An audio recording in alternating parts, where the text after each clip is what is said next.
네, 오늘 오전 일본 가기에서 수출 우대 국가 명단인 100색 국가에서 한국을 배제하기로 일본이 결정했습니다. 경제 분야에서 완전히 등을 돌린다는 의미여서 양국 갈등이 최고조에 이를 걸로 보입니다. 네, 국회 방일단으로 일본을 방문했던 민주평화당 조배숙 의원 스튜디오에 모시고 일본의 100색 국가 제외 결정 관련해서 자세한 얘기 나눠보겠습니다. 어서 오십시오. 어서 오세요. 안녕하십니까. 네, 먼저 어제 늦게 도착하셨죠? 네. 피곤한 여정이실 텐데 오늘 함께해 주셔서 너무 감사드린다는 말씀 먼저 드리고요. 일본 결국에는 오늘 오전에 100색 국가에서 제외하기로 결정을 내렸습니다. 외교적으로 우리 외교부도 그렇고 국회의원 분들도 그렇고 많은 노력을 했습니다만 결국 이런 결정이 나왔는데 일단 일본의 이런 조치에 대해서 어떻게 평가하시는지 듣겠습니다. 일본은 해서는 안 될 일을 한 것입니다. 이것이 몰고 올 파장을 알면서도 이렇게 강수를 뒀다는 것은 정말 국제사회에서 비난을 면치 못하죠. 우선은 우리 지금 한국에서 지금 반일 감정이 고조되고 있는데 지금 거기에 이제 완전히 불을 질렀습니다. 양국 관계는 정말 굉장히 지금 악화된 상황이죠. 최악의 상황에 이르렀습니다. 그리고 또 일본은 그 WTO 체제에서 무역 체제에서 성장한 나라입니다. 그럼에도 불구하고 사실 그것을 부정하는 거거든요. 그렇기 때문에 세계적인 세계 언론, 세계 다른 나라로부터도 국제사회에서 비난을 받을 수밖에 없는 그런 상황이고, 저는 이 결정에 대해서 아베 정권은 두고두고 나중에 후회할 거라고 생각합니다. 네, 일본을 다녀오셨는데 사실 성과가 많지는 않았다는 이야기, 평가들이 있거든요. 의원님 스스로는 방일에 대해서 어떤 성과를 거뒀다고 평가하십니까? 사실 의원 외교에는 저희가 이제 집행부가 아니기 때문에 최종적인 결정은 이제 정부에서 하지 않습니까? 그래서 저희들은 그 분위기를 만들고 그리고 또 이 국민들의 의사를 전달하는 가교 역할을 합니다. 그래서 일단 우리 이 화이트 리스트 배제와 관련된 국면에서 우리 한국 국민들의 입장, 의회의 입장을 충분히 전달을 했고요. 그분들도 그 부분은 충분히 들었다고 생각을 합니다. 그리고 또 일본은 의원 내각제이기 때문에 의원들의 역할이 중요합니다. 그래서 이러한 우리들의 의견이나 이런 것들을 일본 정부 내각에 전달을 해서 그런 화이트 리스트 배제 같은 그런 최악의 그런 상황이 오지 않도록 좀 의견을 전달을 해달라 그렇게 했었는데요. 이제 결과는 이렇게 됐지만 그 나름대로 의견을 전달을 했다는 데서 의미를 찾을 수가 있다고 보겠습니다. 자민당 2인자라고 불리는 니카이 간사장과 면담을 하려고 했지만 한 차례 연기되고 나서 다음 날에는 또 일방적으로 취소 통보를 받았습니다. 굉장히 당시에 많이 속상하셨을 것 같은데 출발하시기 전에도 좀 이런 기류가 감지가 됐었나요? 예, 출발하기 전에도 확정은 아니라고 했습니다. 그래서 못 만날 수도 있다. 이런 얘기는 들었습니다. 그런데 첫날 7월 31일 날 오후 5시로 예정이 됐다가 2시간 전에 당내 대책회의 때문에 연기하자. 그 다음 날 이제 11시 반으로 하기로 했는데 그 전날 가와무라 의원이 전화를 해서 죄송하다고 사죄를 하면서 이제 좀 어렵다 이런 통보가 왔습니다. 거기에 대해서 이제 강창일 의원께서 이거는 결례가 아니고 결례 정도가 아니라 무례다. 대한민국 국회의원이 10명이 나왔는데 이럴 수가 있느냐. 그래서 굉장히 강력하게 항의를 했었습니다. 근데 왜 이런 무례한 일을 저질렀다고 보세요? 그럼? 저희들 생각에는 이제 저희들의 방문 목적이 화이트 리스트 배제 이거를 막기 위한 것이었거든요. 그래서 오늘 이거를 좀 유보를 하고 또 유예를 해서 이제 그 사이에 좀 외교적 해결을 하자 이런 입장이었는데 예. 예. 이제 이미 아베 내각에서는 이 조치를 하기로 결정이 됐습니다. 예. 그러니까 이제 우리 대표단을 만나도 우리가 원하는 답을 줄 수가 없으니까 그냥 입장이 곤란하니까 그냥 회피했다. 회피를 했다. 네, 이런 생각을 합니다. 알겠습니다. 근데 자민당 제외하고는 일본 열린여당이라든지 주요 야당 대표들 모두 만나셨지 않습니까? 이들하고는 어떤 얘기 나누셨나요? 그분들하고도 이제 이렇게 화이트리스트 배제에 이런 결의를 하게 되면 한일 양국 관계가 굉장히 그 상황이 파국으로 치닫게 되고 예. 그것은 결국 그 동북아 평화에 그 도움이 되지 않고 일본 국익에도 도움이 되지 않는다. 예. 이제 이런 그 얘기들을 했죠. 하고 그 의회에서 정부에 이런 우려를 전달을 해달라 이런 예. 얘기를 했습니다. 그렇게 얘기를 했더니 일본 의원들은 어떤 이야기를 하시던가요? 그런데 이제 이분들은 그 좀 잘못된 정보를 가지고 있었어요. 그러니까 이제 그 전략 물자가 그 북한으로 저기 유출이 될 우려가 있다는 겁니다. 예. 그래서 이 부분에 대한 그 관리가 불충분하다. 예. 그동안에 일본 정부가 계속 주장을 해왔던 그 부분으로 계속 알고 있었다라는 말씀이시네요. 네, 그럼. 네. 예. 그래서 예를 들면은 그 일본 같은 경우에는 그런 전략 물자 관리 그 인원이 한 100명이 넘는데 예. 우리는 고작 11명이다. 그래서 그게 아니다. 우리는 이런 부분에 대해서 관리를 그 철저히 하고 있고 예. 그리고 그 부서도 산업자원부 그리고 원안위 그리고 방위산업청 그렇게 해서 그 인원들을 다 포함하면 120명이 넘는다. 그런데도 이분들은 이제 이 그 일본 그 뭐 담당 부서에서 보고한 그런 내용을 믿고 우리가 이렇게 허술하니까 이런 부분에 있어서 우려가 있어서 이렇게 하는 것이다. 이렇게 얘기를 했었습니다. 예. 백색 국가 배제가 사실 우리나라에게도 미치는 영향이 있지만 일본 산업에도 미치는 영향이 있을 것 같거든요. 일본 의원들은 이 부분에 있어서는 우려를 하진 않던가요? 그 부분에 있어서는 제가 얘기를 못 들었습니다. 예. 알겠습니다. 그리고 오늘 태국 방콕에서 한미일 외교 장관 회담이 있습니다. 이 결정 이후에 이렇게 만나는 것인지라 그 다음 만나는 자세도 좀 다를 것 같습니다. 미국이 중재자로서 나서는데 오늘 이 만남에서 일정 부분 성과가 있을 거라고 예상하십니까? 지금 이제 미국 입장에서는 북한의 비핵화와 관련해서 한미일의 공동 대응이 굉장히 중요한데 예. 한일 관계가 이렇게 통상 문제로 상황이 악화되면은 결코 이제 도움이 되지 않는다는 그런 생각으로 중재 그 노력을 하려고 할 것입니다. 예. 그런데 이제 이 부분을 일본이 그 부분을 또 어떻게 받아들일지 그거는 좀 두고 봐야 될 것 같습니다. 예. 그러면 우리 정부가 앞으로 꺼낼 카드 중에 하나가 지소미아 폐기인데 이 폐기에 대해서 우리나라 내부에서도 갑론을박이 있지 않습니까? 의원님은 어떤 입장이신가요? 근데 저는 그 일본의 전략을 잘 파악해야 된다고 생각을 합니다. 예. 예. 사실 이제 지소미아가 체결된 것은 그 한국이 원해서도 아니고 일본이 원해서도 아니고 예, 예. 사실 이제 미국 쪽에서 이제 권유회에서 이렇게 맺은 협정이거든요.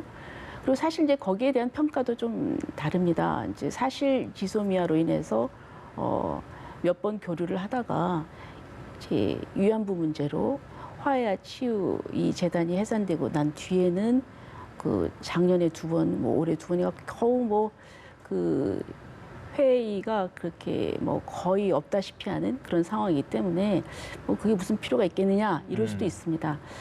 하지만 지금 이제 일본의 경우에는 지금 저희가 돌아볼 때 이 화이트 리스트 배제하는 거 이외에는 그 거의 미국 얘기를 다 들었거든요. 예. 그런데 이제 사실 이 상황에 있어서 그래도 중재 역할을 할 수 있는 것은 미국인데 그리고 또 더 큰 문제를 위해서도 저희가 국익 차원에서 그 미국과의 그 관계를 돈독히 할 필요는 있다. 예. 그렇다고 하면은 지금 이 상황에서 이 지소미아 카드를 꺼내는 것이 저는 일단 저희 국민들 여론이나 이런 상황에서는 예. 좀 그럴 수도 있다고 생각을 합니다. 했는데 이제 멀리 바라보고 우리가 그 미국과의 그 관계를 계속 유지해 나가기 위해서는 이 부분은 좀 더 신중하게 생각을 해야 되지 않을까 이런 생각을 합니다. 그럼 우리 정부가 할 수 있는 대응? 지금 상황에서 정부와 청와대에게 좀 어떤 주문을 하고 싶으신가요?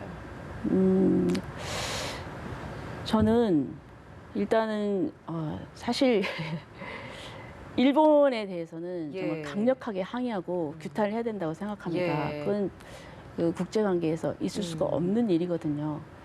네, 그리고 또 이것이 좀 그 어느 정도 기간 지속될 때를 대비해서 이 부분이 국내 경제에 타격을 입지 않도록 예. 굉장히 그 여러 가지 그 상황을 예의주시하고 대비를 해야 된다고 생각을 예. 합니다. 하면서도 또 근본적인 그 원인을 찾아서 좀 그 부분을 해결하는 또 외교적인 노력도 병행할 필요가 있다 이렇게 생각을 합니다. 오늘 가기 결정이 이제 나왔지만 시행까지는 3주일 정도 시간이 좀 필요합니다. 이 안에 좀 결정이 바뀐다든가 이런 가능성이 있다고 보세요?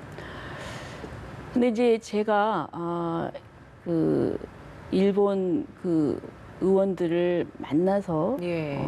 그 느낀 것은 예. 뭐냐면 이 화이트리스트 배제 결정에 그 가장 그 단초가 된 것이 징용 배상 그 대법원 판결입니다. 예. 이제 그 이외에도 미국이 우리의 그 경제적인 발전이나 이런 것에 대한 어떤 그 견제를 하려는 그런 그 고도의 전략도 있다고 생각을 합니다만 미국의 전략이요. 일본이요. 네, 예. 일본이 이제 우리나라가 경제적으로 성장을 하니까 예. 이 부분에 대한 이제 견제를 하기 위한 그런 고도의 계산도 예. 숨어 있다고 생각을 합니다. 그렇지만은 이제 이 갈등의 발단이 된 것이 그 작년에 우리나라의 그 대법원의 판결인데 네. 이 부분에 대해서 그 일본 정부와 우리나라 정부가 지금 이 부분의 해결을 놓고 좀 협상을 했던 것으로 알고 있습니다. 근데 이것이 잘 되지 않았어요. 이제 이런 부분에 대해서 그 일본이 이런 이 문제의 해결을 위해서 이렇게 초강수를 두고 있다 이런 생각이 드니 예. 그 부분에 대한 그 원인을 해결해야 된다고 생각합니다. 그 원인이라고 한다면 대법원의 판결 이런 부분일 텐데 이 부분을 좀 어떤 방향으로 좀 해결을 해야 된다고 보시는 겁니까? 그럼? 이제 깊이 들어가면 이제 한일 청구권 협정에 관한 예. 건데요. 한일 청구권 협정에 대한 그 해석이 그 정말 한국과 일본의 그 시각차가 굉장히 큽니다. 그렇죠. 예, 커요. 그런데 이제 우리는 이 부분에 대해서 서로 일본 측과 그 저희들이 토론을 하거나 그렇다고 하면은 결코 우리 대법원 판결이 잘못된 것은 아닙니다. 왜냐하면 기업이 그러니까 이제 그때 한일 청구권 협정에서 얘기한 것은 국가 간의 문제였고 이번 대법원 판결은 개인이 예. 기업에 대한 거였거든요. 그것까지 못한다는 것은 아니었는데 일본은 그게 아니고 그걸로 다 해결이 됐다 이렇게 생각을 하고 있는 거예요. 그래서 이 부분은 사실 저희들이 한일 양국 간에 이 부분을 분명하게 하기 위한 무슨 토론회랄까 심포지움이랄까 좀 이런 게 좀 필요하지 않겠나. 그런데 저쪽에서는 그것을 좀 응하지 않을 것 같고요. 그래서 이 문제의 해결을 위해서 작년 대법원 판결 이후에 그 우리나라와 그 일본 간에 이 중재안에 대한 서로 논의가 있었습니다. 그래서 그 1+1, 뭐 1+1 또 알파 이렇게 해가지고 서로 얘기를 좀 하다가 이게 좀 잘 안 됐습니다. 예. 그래서 이 부분이 좀 근본적으로 해결돼야 되지 않나 이런 생각을 합니다. 한일 청구권 협정에 대한 이해가 서로 다르기 때문에 더 양국 간의 대화를 통해서 우리 측에서 이해시킬 부분은 더 이해를 시켜야 한다라는 이야기로 좀 정리를 하면 되겠습니까? 이해도 시키면서 예. 그리고 또 이 중단된 이 부분을 해결하기 위한 그런 그 서로의 그 중재안. 중재와 예. 그리고 협상이 필요하다는 겁니다. 그 대화를 이끌어 나가는 데 있어서 일각에서는 이낙연 총리의 역할이 중요하다라는 말도 있던데 어떻게 보십니까? 이제 이 상황에 있어서는 이제 특사 문제를 거론을 합니다. 예. 그래서 제가 볼 때는 이낙연 총리께서 그 기자 시절에 그 이제 일본 특파원을 하셨고 예. 그리고 또 일본의 그 네트워크 인맥이 넓습니다. 그리고 또 일본에서도 상당히 호감을 가지고 있고요. 예. 그래서 저는 이 좀 경직된 정말 이 악화된 그 한일 양국의 그 관계를 푸는 실마리를 좀 담당할 적임자가 아닌가 이렇게 생각을 합니다. 그러면 이낙연 총리가 역할을 할 그 시기라고 한다면 언제쯤으로 그걸 보십니까? 그 시기는 글쎄요. 저는 이제 그 한미일 외무장관 이제 회담 결과를 보고 그리고 또 특사가 간다고 하더라도 또 예. 사전에 좀 조율이 좀 있어야 될 거라고 생각을 예, 예. 합니다. 그래서 좀 그 시기는 이제 그때 정치 상황에 맞춰서 해야 될 거라고 제가 생각하는데 이 질문을 네. 드리는 취지는 그동안 사실 야권에서는 하루빨리 특사를 보내서 어떤 해결을 해야 한다라고 이야기를 하고 있었고 여권 그리고 정부 청와대에서는 지금은 특사를 보낼 시기가 아니다라는 걸로 좀 의견이 갈리고 있는 상황이었거든요. 그렇기 때문에 지금 이렇게 결정이 난 시기라면 그렇다면 이 특사 언급을 좀 하셨다면 이낙연 총리가 역할을 하신다는 데 있어서 그런 양측에 갈라지는 부분에 있어서는 좀 언제가 적절하다고 보시는지가 궁금합니다. 오늘 내각 그 결정이 발효되는 데는 21일이라는 시간이 예. 있거든요. 저는 그래서 그 21일 그 시간을 넘기기 전에 그 전에. 이것이 좀 제대로 예. 원만하게 매듭이 되어야 된다고 생각합니다. 예. 알겠습니다. 불매운동 얘기도 좀 해보겠습니다. 불매운동이 우리나라 국민 차원에서 활발하게 전개가 되고 있는데 일본 정부의 어느 모종의 압력으로 작용이 될 거다 이렇게 보십니까? 네, 지금 이제 사실 아베의 이 화이트리스트 배제 그리고 이 경제 보복 문제가 그 일본의 그 모든 국민이 100% 찬성하는 건 아닙니다. 예. 그리고 또 실제로 경제 분야의 담당자들은 반대의 목소리를 냈습니다. 예. 그래서 지금 이제 그 우리나라로 치면 이제 경제 단체인 경단련 거기서는 굉장히 이 부분에 대해서 잘못된 조치라고 비판을 하고 있고 이런 논조를 일본 게자이 신문에 계속 내고 있습니다. 그리고 또 일본의 그 경제 통산성, 지역 경제과 이런 부분에서는 지역 경제의 타격이 크다 하면서 좀 반발을 하고 있고요. 예. 그래서 저는 이렇게 그 한국에서 불매 운동이 확산되리라 이것은 그분들이 일본 사람들이 예상하지 못한 부분이라고 생각을 합니다. 그래서 예. 저는 이것은 강한 압박으로 작용을 할 것이다 이렇게 생각합니다. 예, 오늘 뭐 추경 관련 예상에도 반영이 됐었고 국회 차원에서도 계속 이번 이 일본의 경제 보복과 관련된 대응을 해 나가실 것 같은데 국회 차원에서 할 수 있는 노력 그리고 한일 의원 연맹 차원에서 어떤 교류 할 수 있는 노력 어떤 것들이 있겠습니까? 우선 우리 이제 소재 산업이랄까 이게 일본 의존도가 굉장히 높습니다. 그래서 이런 의존도를 낮출 수 있도록 국산화할 수 있도록 우리가 정책을 다시 세우고 여기에 대한 예산이 필요하다면은 국회에서 전적으로 예산에 뒷받침을 해야 될 거라고 생각을 예. 합니다. 그리고 또 이렇게 악화될수록 그러나 또 이 문제는 또 풀어야 됩니다. 풀기 위해서는 그래도 입지가 그래도 좀 자유로운 쪽이 그 정치 쪽입니다. 그래서 한일 의원 연맹은 또 굉장히 역사가 오래된 네. 그런 의원 외교 단체입니다.